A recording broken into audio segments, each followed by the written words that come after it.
Sonora. Voto por México. Hola, ¿qué tal? Los saludo con mucho gusto y les doy la bienvenida a este programa especial de Voto por México, Elecciones 2021. Este día recibo con mucho gusto en este set a la licenciada Carla Neudert. Así es, quien es la candidata por Movimiento Ciudadano a la Diputación Local por el Distrito 13. Carla, bienvenida. Mariela, muchísimas gracias por la invitación. La verdad que muy entusiasmada de participar, mi primera participación como candidata al frente, así es, por el Distrito 13, así es. ¿Cómo te ha ido en estos días de campaña? Muy bien, la verdad que excelente, te comentaba hace un momento, bueno, con algunas sorpresas, no realmente sorpresas en sí, porque ya conocemos la problemática, pero sí de repente no nos damos cuenta de las dimensiones en las que se encuentran, la situación en la que vive mucha gente. No es lo mismo saber y encontrar casos aislados que hacer un recorrido y darte cuenta casa por casa, pues que toda una calle, toda una colonia tiene carencias básicas, ¿no? Son personas realmente vulnerables en todos los sentidos. Exactamente, es muy difícil escucharlo nada más, pero ya estar con la gente de cerca, que te cuente las situaciones que ellos pasan en su sector, es definitivamente muy, muy diferente. Sí, es muy diferente y te puedo decir que hasta un choque, de repente sientes un choque moral incluso, al ver la situación en la que vive tanta gente. Así es. Aquí es importante también precisar, Carla, el trabajo de un diputado. Así es, Mariela. Bueno, yo siempre les he dicho, el trabajo de un diputado y de un servidor público lo puedes ver desde dos vertientes, ¿no? Una es la parte de las facultades, las obligaciones que la ley te establece, que la Constitución te establece.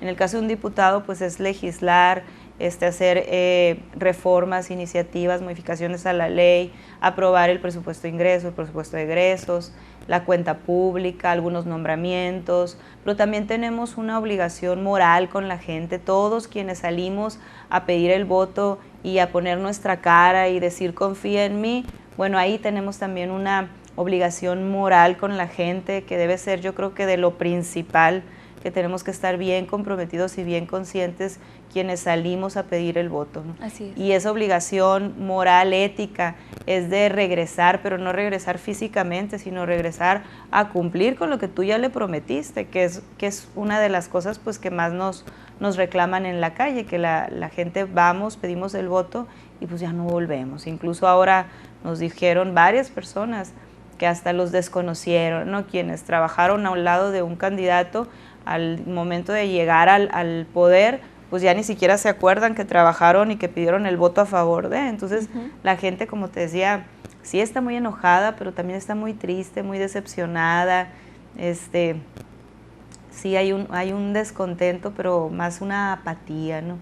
Una apatía muy generalizada a todo lo que tenga que ver con política. Ha pasado de todo, ¿no? Porque a pesar de que ya iniciaron las campañas y demás, seguimos todavía dentro de una pandemia que ha limitado mucho también el contacto con la gente. Sí, fíjate que es algo complicado y de repente, pues en el calor de los recorridos de la gente, a veces es difícil evitar el contacto. En lo personal, pues tratamos de siempre platicar con la gente en espacios abiertos, de saludar de puño, pero obviamente hay gente que llega y pues te da la mano, o te quiere abrazar, o la verdad es que hay situaciones en las que uno mismo le nace querer abrazar. Digo, parece comercial chafa de políticos cuando abrazan a adultos mayores o niños, pero es tal la situación a veces que la verdad que sí lo amerita. A mí me ha tocado, sobre todo mujeres, que se sueltan el llanto. Entonces, ¿cómo evitar pues dar una palmada de consuelo, o se acercan y no puedes evitarlo? Pues entonces es complicado. La situación en la que estamos viviendo es complicada. Así es. Carla, de llegar al Congreso, ¿cuáles serían tus propuestas? ¿Qué es lo que platicas con la gente? Mira, yo siempre me he manejado basándome en los temas de la mujer, del medio ambiente, han sido como mis temas prioritarios y sobre todo el adulto mayor también. Entonces, Será que de chiquita me crié con mis abuelos, mucho tiempo, entonces yo era muy cercana a mi abuela y no sé, tengo como una inclinación también en ese sentido. Entonces yo te comentaba hace un momento, siempre los proyectos, porque yo soy una mujer de proyectos, desde siempre me he tratado de conducir estableciéndome objetivos y metas y dirigidos hacia un proyecto, ¿no? En el marco de algo que quiero lograr. Entonces, en este caso, mis proyectos están basados en la Agenda 2030 para el Desarrollo Sustentable. Es una agenda internacional a la que estamos obligados, nuestro país, a cumplir, y nuestro país se entiende pues también a partir de las entidades subnacionales, los municipios, y pues obviamente los organismos de la sociedad civil tenemos mucho que aportar ahí. ¿Y por qué me baso en esta agenda? Los llamados famosos ODS, porque a nivel internacional, los organismos internacionales otorgan muchos incentivos, apoyos, abren muchísimas convocatorias para trabajar precisamente a favor de alcanzar estos objetivos. Entonces, la situación que vivimos en México, pues en materia de economía no es muy buena, y nosotros no nos podemos estar al presupuesto nada más del municipio, del estado o a lo que nos quiera dar la federación. Hay que buscar otros mecanismos, y en este caso las organizaciones internacionales ahorita están dando muchísimos incentivos y están abriendo convocatorias importantes para que la sociedad civil participe. Y si participa la sociedad civil en coordinación con el gobierno, te aseguro que vamos a poder bajar recursos mucho más fácil y más rápido. Yo ya lo he hecho, ya me ha tocado a mí en varios años que llevo trabajando con mi asociación civil, ya me ha tocado participar en convocatorias. Ajá. Y me ha tocado bajar proyectos importantes para el estado, para el municipio. Entonces, pues viéndolo desde ahí, por ejemplo, una de mis iniciativas, yo le denomino Hambre Cero, que es uno de los objetivos de desarrollo sustentable enfocado en los adultos mayores. Hace tiempo yo conocí a una señora, la primera señora, yo ya conocía el problema, pero fue la primera señora que ubiqué yo aquí en Guaymas, que llegaba el día 20 y tantos, 25, y dejaba de comer, empezaba a racionar sus alimentos, su plátano, su manzana, lo que fuera, lo empezaba a dividir en 5 para que le alcanzara los últimos 5 días, porque ya no tenía un peso, ¿no? Entonces había días que no comía nada. Cuando yo la conocí tenía un día sin comer, un día y medio sin comer, y la verdad que se me hizo, no hay perdón de Dios que alcance para poder ver algo así y no hacer nada. Entonces esta señora pues vivía de la caridad de los vecinos prácticamente. Y resulta que en los recorridos nos hemos topado con muchas personas, adultos mayores, que pasan por la misma situación, que no tienen pensión, que algunos, porque hay algunos que ni siquiera la pensión del gobierno federal reciben, el apoyo del gobierno federal. Entonces hay que ayudarles a tramitarlo. ¿Por qué? Porque es gente, la verdadera gente vulnerable. La mayoría ni siquiera sabe cómo hacer las cosas o cómo salir o a dónde ir, o no tiene ni siquiera lana para transportarse.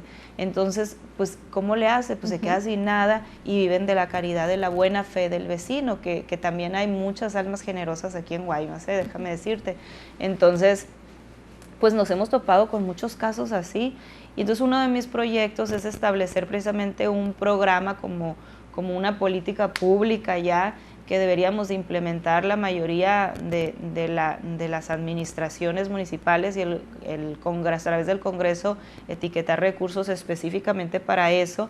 Son rutas de comida caliente para llevarle a la gente. Excelente. Porque vas y les dejas una despensa que ni siquiera qué tipo de comida van a comer. Que no combina una cosa, y además también la comida para adultos mayores es una comida especial. Claro, ¿no? Y no saben, no tienen abrelatas, no tienen para cocinarlo, les dejas arroz y frijol, pues ¿cómo lo preparan? Sí. Si no tienen ni gas. Hay algunos que en hornillas afuera, ¿no? También. Sí, porque bien lo decías, bien lo comentabas ahorita, que no hay que irnos muy lejos. Aquí en el puerto de Guaymas tenemos una situación de pobreza bastante crítica. Tenemos una situación de pobreza alimentaria, fíjate, pareciera que no, pero ahora con la pandemia se ha agravado todavía mucho más. Entonces, eso que estamos viviendo, que a mí me ha tocado ver en las colonias, pues la verdad que me rompe el corazón, pero más que eso, pues me motiva a hacer algo. Claro. Entonces, a tomar acción. Entonces, desde la campaña estamos levantando un padrón de adultos mayores y yo los invito a que si conocen a adultos mayores en esa situación de vulnerabilidad, hacérnoslo llegar, porque desde el día 1 vamos a trabajar en que no les falte nada. Incluso te puedo decir desde antes, necesitamos tomar acción como sociedad civil, pero ya siendo gobierno, yo te decía, como sociedad civil a lo mejor yo saco lana, pero ¿cuánto me alcanza? ¿Para cuánta gente? ¿Por cuánto tiempo? ¿No? En cambio, siendo gobierno y estableciéndolo como una política pública, pues bueno, ya es diferente, ya puedes hacer una ruta que abarque a todo el municipio y vas detectando casos en particular de gente que no puede salir al mesón o que no puede ir a alguna parte a pedir ayuda, que tiene que estar en su casa porque tiene algún tipo de discapacidad. Bueno, pues a esa gente es a la que necesitamos llegar y establecer una ruta, ¿no? Y ese es mi compromiso desde el día 1. Otro de mis proyectos está enfocado a la mujer. Hay cifras que te indican que el 90% de las personas que perdieron su empleo ahora en la pandemia fueron mujeres, entonces, por muchas situaciones, ¿no? Entonces, otra de las iniciativas precisamente es un programa de apoyo a micronegocios. Hay mujeres, la mayoría tienen algún oficio, saben hacer algo. Ahora nos topamos con una señora muy humilde también en Montelolita y dice, pues yo trabajo en maquilas, pero tengo un problema en los tobillos, no puedo permanecer mucho tiempo parada, y ella trabaja parada, pues sí, entonces, sí. ¿Cuánto tiempo más crees que le queda a ella de manera productiva para seguir en maquilas? No lo va a soportar, exactamente. Y también en la plática me dice, pero fíjate que a mí me gusta mucho hacer pan. A mí me gusta mucho hacer pan, aquí no hay panaderías alrededor, me dice, si yo tuviera un hornito de leña para hacer aquí, hasta me enseñó la pedacito de terreno y todo, aquí yo pudiera hacer mi propio pan casero y venderle a los vecinos. Y entonces imagínate cuánto dinero necesita esa señora, pues es un impulso nada más el que necesita para echar a volar su negocio. Entonces esa parte de los micronegocios. O otro caso que me tocó también ayer, en la 23 de marzo, creo que fue, una señora que se dedica a la construcción, es albañil, y ahí nos la topamos, sí, poniendo nivel y todo. Y ya en la plática me dice que también tiene gallinas y que el huevo que producen, y ya me empezó a platicar, lo utiliza para el autoabasto.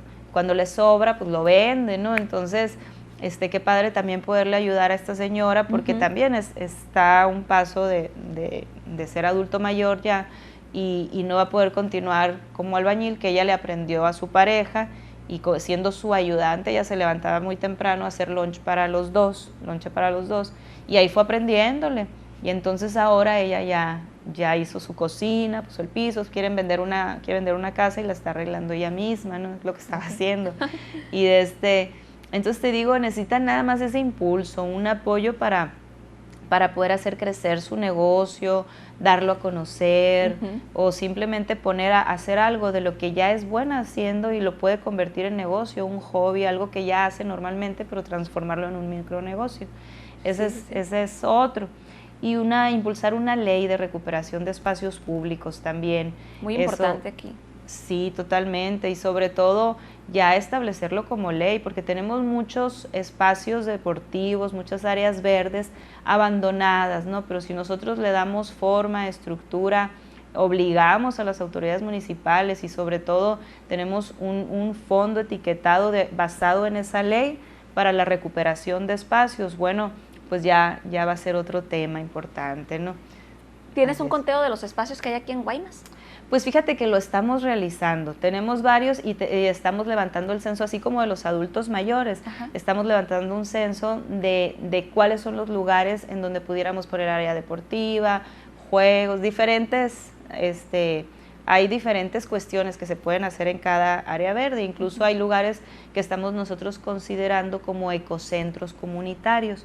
Los ecocentros comunitarios es un programa muy padre que se está llevando en otros estados, en donde precisamente las áreas verdes las vuelven huertos comunitarios. Okay. Y de ahí hay lugares como por ejemplo a lo mejor alguna privada de Guaymas Norte, el mismo Cotillo, supongamos, un área verde la pueden adoptar entre todos los vecinos, se hacen huertos comunitarios y de ahí generan alimentos para el autoabasto, incluso pueden poner su mercadito para venta de excedentes y recuperan ese espacio, ¿no? Entonces, está en proyectos muy padres que podemos implementar y no es encontrar el hilo negro, como dicen.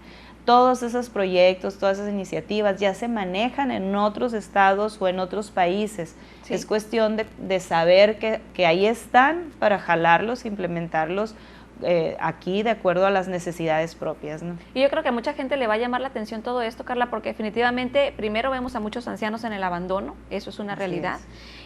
Vemos a mucho talento desaprovechado o en este caso que no tiene el espacio ni el recurso para poder detonar lo que pues ellos hacen, ¿no? Y se encuentran pues trabajando en otros lugares donde pues no están las condiciones idóneas, no es el sueldo que ellos quisieran y al final del camino pues también pues no tienen por dónde hacer para poder, por ejemplo, la señora esta de la panadería, digo, a mí se me hace bien padre que en un sector conozcas a la señora Rosita y que de repente puso su panadería y se corra la voz y que gente de otros lugares, porque el pan en casa sí es muy rico. Así es, entonces qué padre que, ¿y cuánto te gusta que cueste un horno para leña? Y darle los insumos iniciales para que pueda arrancar la señora. Y me dice, es que yo pedí apoyo, tengo años pidiendo apoyo para hacerlo y veo que le llegan los apoyos a otros, pero a mí no. Ajá. Entonces digo, muchas veces es eso, te digo, la gente que más lo necesita, pues no le llegan porque está ocupada trabajando, está ocupada haciendo otras cosas para sacar el pan del día y pues ni se entera, ¿no? Entonces, de ahí la importancia de estar haciendo estos recorridos, yendo a las calles, casa por casa, a platicar con la gente y ver las necesidades y desde ahí empezar a arrastrar el lápiz y ver quién es y dónde está y qué necesita, ¿no? Entonces, no es lo mismo llegar, sentarse en una silla nada más y desde atrás del escritorio empezar a lanzar iniciativas y cosas, ¿no? No hay como estar ahí y empezar a ver cuál es la realidad, ¿no? Otra realidad con la que me he topado también, aquí en Guaymas hay un semillero de líderes de talento deportivo. Sí, siempre. Qué increíble, beisbolistas, futbolistas, boxeadores, muy increíble, basquetbolistas, jovencitos, niños, niñas que desde chiquillos se les ve el talento y yo les decía la otra vez que estuve platicando con gente ligada al deporte, digo qué feo es ver cuando un joven está por pelear algún título profesional incluso que la verdad es que mis respetos y lo ves boteando luego en las paradas porque no tiene dinero para ir a competir. Creo que esa parte la estamos minimizando. El gobierno siempre los ha hecho a un lado y lo hemos visto y hemos visto algunos ejemplos de jóvenes. De hecho, la semana anterior unos jóvenes andaban boteando porque iban a un estatal. Ir a Hermosillo les cuesta un sacrificio enorme. ¿Por qué? Bueno, porque hasta las mamás tienen que ponerles uniformes, las mamás tienen que comprarles los guantes, las vendas, todo. Sí, por supuesto, es un esfuerzo y no hay que perderlos, hay que motivarlos, hay que incentivar a estos jóvenes. Y porque eso sí, cuando ya están allá y ganan, ¿no? Ahora sí que qué orgullo, ¿no? Qué orgullo, sí, guaymense, y claro, y sale en la foto con el gobernador, con ese, o sea, pero en el momento cuando nos necesitó, pues ¿dónde estuvimos? ¿Dónde estuvimos? Entonces, esa parte de establecer ya un fondo para los guaymenses que quieran, que tengan aptitudes para ser deportistas de alto rendimiento, tiene que ser una prioridad, sobre todo, Mariela, por el tema, dicen que tiene que ver con el tema de seguridad, tiene muchísimo que ver, porque son las causas las que tenemos que atacar para salir adelante en el tema de seguridad. Necesitamos irnos al origen, ¿y cuál es el origen? Pues que no hay empleo, que nuestros niños, jóvenes se quedan solos porque o te quedas a cuidarlos o les das de comer. Entonces, pues de que se te mueran de hambre, ¿qué haces? Sales a trabajar, tienes que trabajar. Entonces, sales a trabajar, los dejas solos, se exponen a 1000 cosas, no los puedes llevar a las actividades deportivas. Entonces, es parte de rescatar a nuestros jóvenes, de apoyarlos, de impulsarlos, y creo que esa debe ser nuestra prioridad también. Así es. Una de las situaciones que vive el estado de Sonora, bueno, en lo general, pero también Guaymas, es el tema de los ataques que ha habido en contra de la mujer. Se ha exhortado mucho a una alerta de género, se ha solicitado mucho el emitir una alerta, pero pues nadie hace nada. ¿Tú, desde el Congreso, por supuesto trabajarías que sí. en ello? Por supuesto que sí, como una prioridad, como una prioridad. Vemos que de repente sale una mujer desaparecida y el día de mañana otra, y el día de mañana otra. Se habla que hay más de 300 mujeres desaparecidas, aquí nada más, más todas las que no se han denunciado. A mí en los recorridos ya me tocaron por lo menos 3 mujeres desaparecidas que no están denunciadas, Sí, que no están denunciadas. Exacto, por miedo. Entonces, si a nosotros nos hablan que hay como 300 denuncias, imagínate cuántas hay en realidad. En realidad, exactamente, que uno ni se entera porque por miedo no dicen nada, ¿no?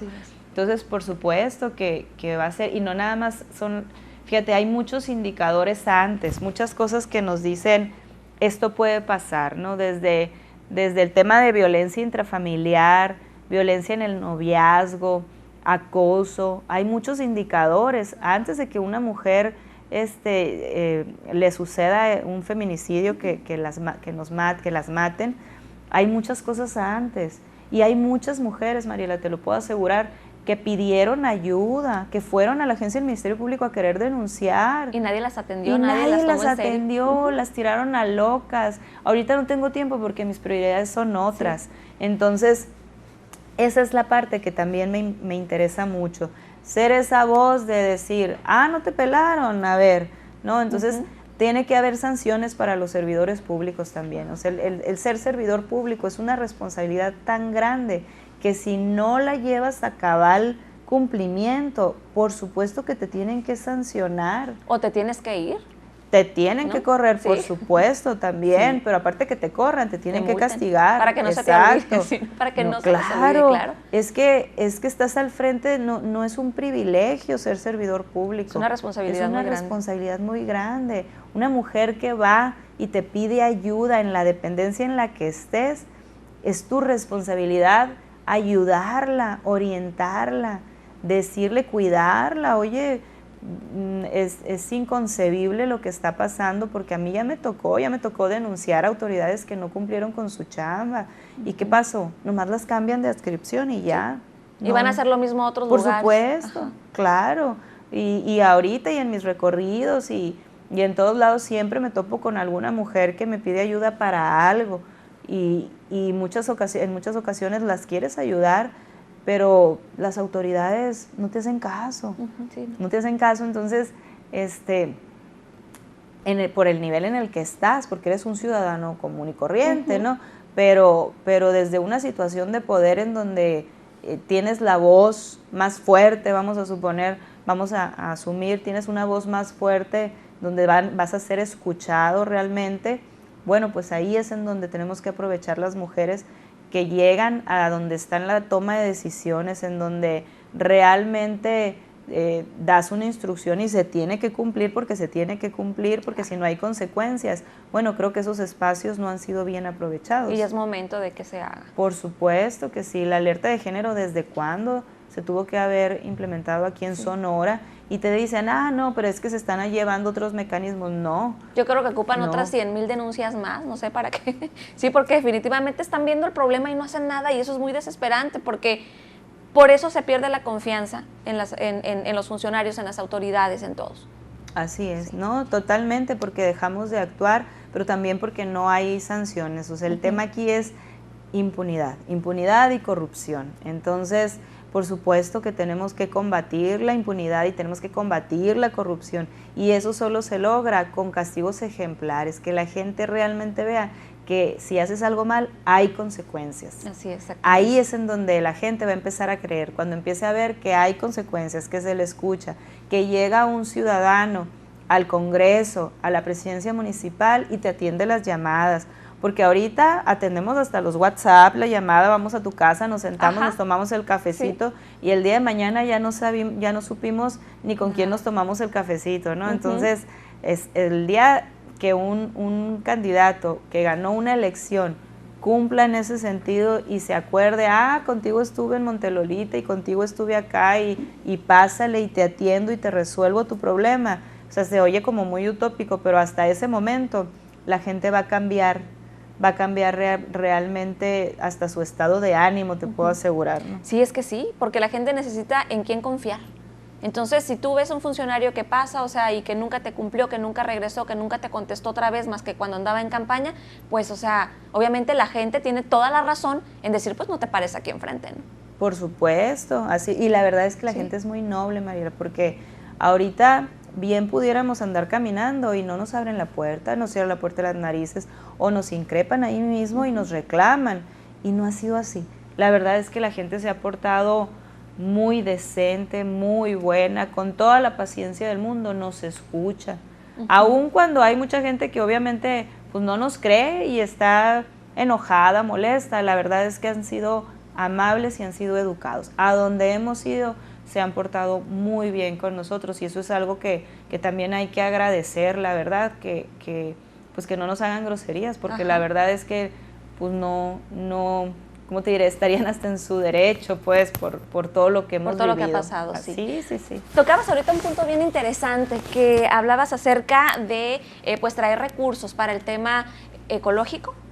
Sí, el tema ambiental es un tema que también es transversal. O sea, el tema ambiental es transversal porque tiene que ver también con seguridad, con el estado de ánimo de la gente, tiene que ver con los empleos. Hay nuevas formas de generar empleos. Yo quiero impulsar también, Mariela, una ley de economía circular. Esta ley, que incluso ya está en el Congreso de la Unión, creo que está ya en la Cámara de Senadores, está pendiente de aprobarse todavía, pero es una ley que en todo el mundo ya está caminando y que tiene que ver mucho con el tema de la materia prima y de cómo empezar a reciclar, a reusar, a que hasta ahorita los materiales tú fabricas, compras, utilizas, desechas, ¿no? Y es basura. Sí. Bueno, en una economía, esa es una economía lineal. En una economía circular Aprovechas son los mismos pasos, pero al momento de desechar ya no desechas, reciclas, reutilizas los componentes y vuelve el ciclo. Entonces es circular, de tal manera que eso pues ayuda al medio ambiente muchísimo y al mismo tiempo se generan nuevas fuentes de empleo que son locales, que evitan contaminación, uso de combustibles, etcétera. Entonces generan otras fuentes de empleo locales y eso también es muy, muy importante, empezar a circular hacia allá. Yo no digo que de un momento a otro, de un año a otro, ya vamos a cambiar todo nuestro sistema económico, claro que no.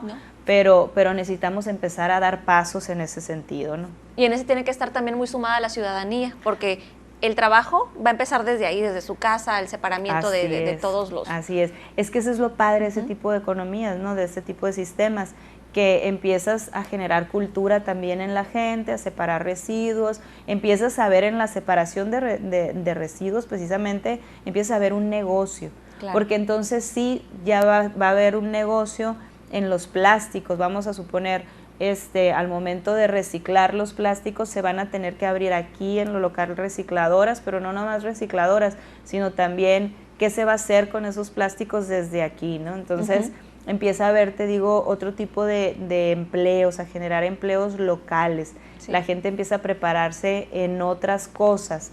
Entonces esa parte pues es muy interesante también porque te digo, tiene un impacto ambiental medible y al mismo tiempo económico, ¿no? Incluso aquí en el pago de la basura, que también tanto dolores de cabeza ha generado, y es un problemón el que tenemos ahorita, gravísimo el de la basura, es un problema muy grave, pero si a nosotros como ciudadanos nos enseñaran a reciclar, a utilizar la basura no es basura, la basura puede ser un negocio también en ese sentido de reciclar. Hay un sistema que se puede hacer para composta. Aquí que tenemos tantos campos agrícolas, imagínate si la cantidad de basura orgánica que nosotros generamos la pudiéramos compostear y utilizar en nuestras áreas verdes, venderla a los campos agrícolas. Aparte de que bajas la recolección y en ese sentido también bajas el importe, exacto, generas un nuevo negocio, generas a la gente, puede tener recursos precisamente para hacer composta, tener ingresos adicionales. Ahorita hay muchas colonias, yo me sorprendí, a pesar de la escasez de agua, tienen muchísimas plantas, áreas verdes, a las familias les encanta tener su pedacito Bonito, sí, naturaleza. Claro, Ajá. por supuesto. Les enseñas a hacer composta, reducen su basura también. Entonces, te digo, hay muchas cosas que se pueden hacer a favor del medio ambiente, pero pues las tienes que conocer, qué es lo que hay, qué es lo que están haciendo en otros lados y aplicarlo. Pero sobre todo, Mariela, la voluntad de querer hacer las cosas. Es el tener el conocimiento de lo que está pasando en el mundo para poderlo aplicar aquí, pero sobre todo el tener la voluntad para hacerlo, porque aquí tenemos de todo. Sí. Y no pasa nada. Y la gente lo que necesita es alguien en quien confiar, porque de ganas, yo creo que todos tenemos ganas de salir adelante y de ver a Guaymas otra vez levantarse. Sí, por supuesto. Yo les digo mucho, el momento es ahora, el momento de ayudar al adulto mayor, el momento de plantar un árbol. Nosotros hacemos una campaña con causa todos los días, plantamos un árbol. Si un día se nos pasa plantarlo por las prisas, los recorridos y lo que tú quieras, al día siguiente plantamos 2 o plantamos 3. La idea es ir dejando huella desde el primer día y que no sea una campaña cualquiera, sino una campaña que deje algo más que basura, ¿no? Entonces yo siempre les digo eso, el momento pues es ahora, el momento de recuperar Guaymas sigue siendo ahora, no lo podemos dejar para después. Así es. Carla, pues te agradezco mucho que nos hayas acompañado en este programa y pues que nos hayas compartido parte de tus propuestas, porque sé que has platicado de muchos temas y que en Guaymas pues tenemos muchas cosas que hacer, ¿no? Todos, tanto quien va a llegar a ser los próximos funcionarios, así como la ciudadanía en general. Así es, Mariela, no, yo te agradezco mucho a ti la invitación, la verdad que hay muchísimo por hacer.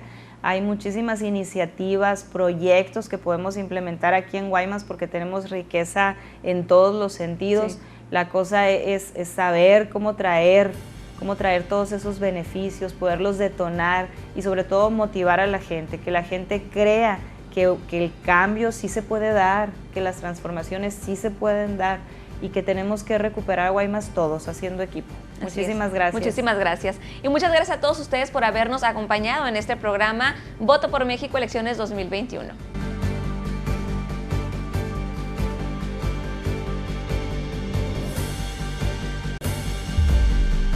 Sonora. Voto por México.